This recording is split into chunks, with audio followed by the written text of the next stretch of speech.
Hello everyone, welcome back to the Vintage Children's Book Vault. I wanted to introduce you to another batch of delightful stories here by Edward Ardizzone.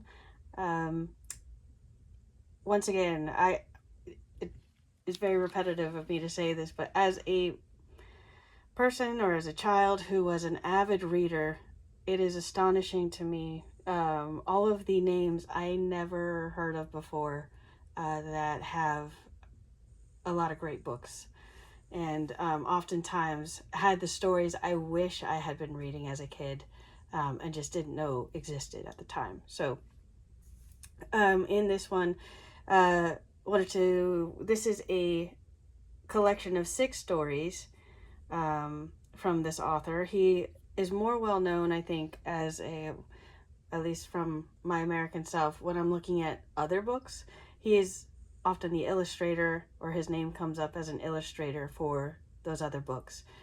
In this case, he wrote and illustrated these batch of stories about a little boy named Tim. And so it was, when I got this book, this is the most expensive book I have purchased. I got this one off of Thrift Books at the time. It was $50.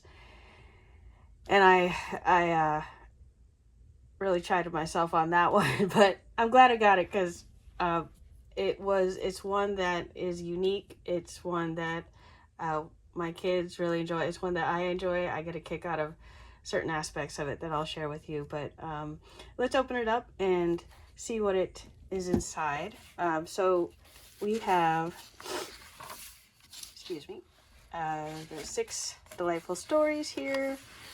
So inside is Tim and Ginger, Tim and Charlotte, Tim's friend Towser, Tim to the Lighthouse, Tim in Danger, and Tim all alone.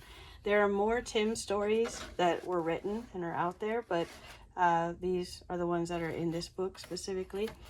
And I will just flip through it so you get an idea of the illustrations. They are black and white color, so you have that pattern going on throughout the book. There's very big illustrations, and also the typing on it, or the size of the font on it, is very large for easier reading.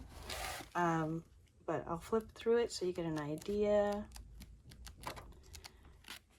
of what is inside. So all of these stories, they take place by a seaside town in England. So you'll get a lot of detail there on just the life and boats and storms and things of that nature.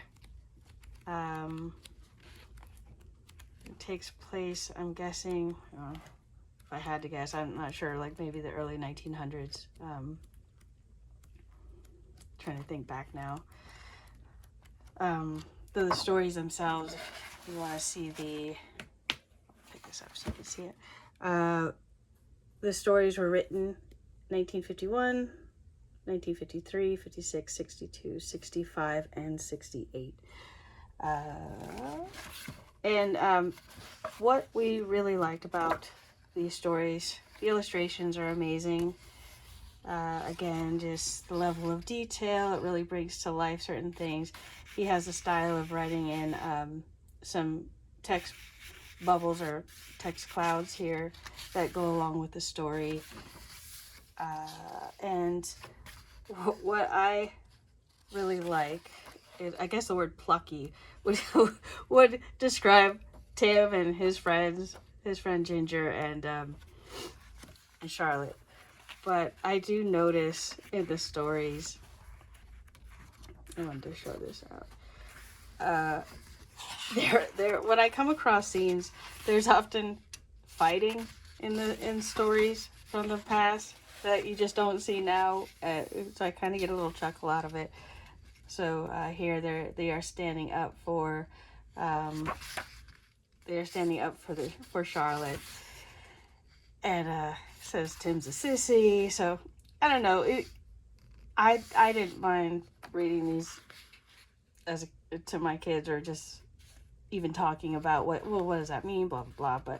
But the fight scene here is just, I think it's very relatable from a kid's perspective, because of course kids are always fighting at some point and pulling hair and knocking each other down, and no matter how many times you go over use your words and timeouts and so forth, they just have their own way. So and as a kid, as people who have, oh, every person on earth has been a kid at one time, we get it, we know. So uh, this is just a scene where some kids go at it and they have a fight, and this is the after result of it.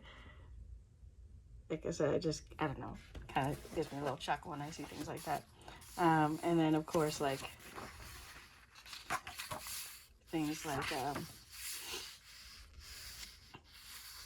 and that was how a very famous battle started, which was talked about for years to come. The battle was known as Tim's Last Stand. And then it's not that Tim is doing exceptionally well. It looks like they're about to expire here, and then the bell rings, and then later on, like, everybody is friends as you do as a kid. But anyway, so that's there, and then another one that comes up that I do see in not only this book but sometimes in older books. Let's see, it's this one where this is a really exciting action adventure story in the Tim series, but where Tim and Charlotte go to the lighthouse to find out why the light isn't on during a storm, and they find things that are amiss, right? They're things are not going well, but they find some people who should not be there. Shut your trap, girl.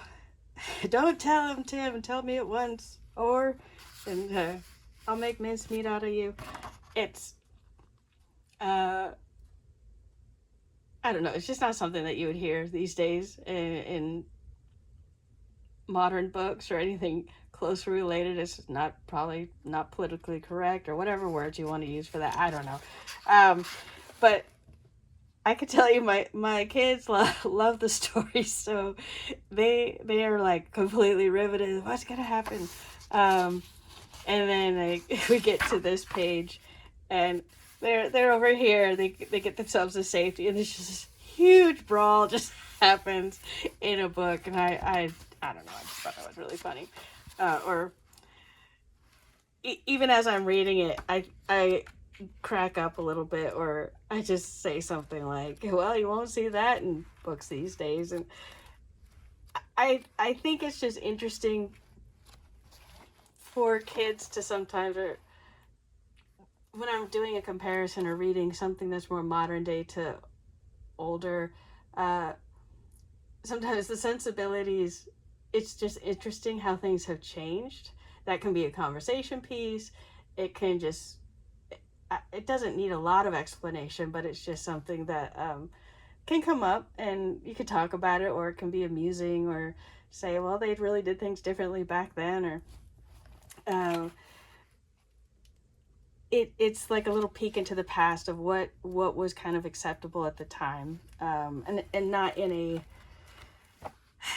a way that is, I don't know, trying to find the words for it. Not in a way that is divisive by today's standards, but just more as it's more like an adult versus kid type thing. And so that's what's interesting, is to see kids having a lot more autonomy, or they're the heroes in the story, how sometimes they're dismissed by their parents. They aren't like the complete center world of their parents all the time. And so it is really unique seeing that, and just it feels more honest in a lot of ways. And I think I don't know, I think it just speaks to kids wanting to have freedom, or to be treated or respected in that they are their own person. And so to see that in a story, but also to see how parents have changed over time, it's just a really interesting, it's something worth, that just gives more flavor or nuance to life, I guess. But anyway, definitely, I think this is a lot of fun. You can find these online at archive.org because they can be pricey or hard to find. But archive.org, you can preview the stories for free in a digital form. Or you can pick up a copy of the individual stories here and there, or find this anthology or this collection, not anthology, but a collection. So yeah, take a look. It's a lot of fun, and see you next one.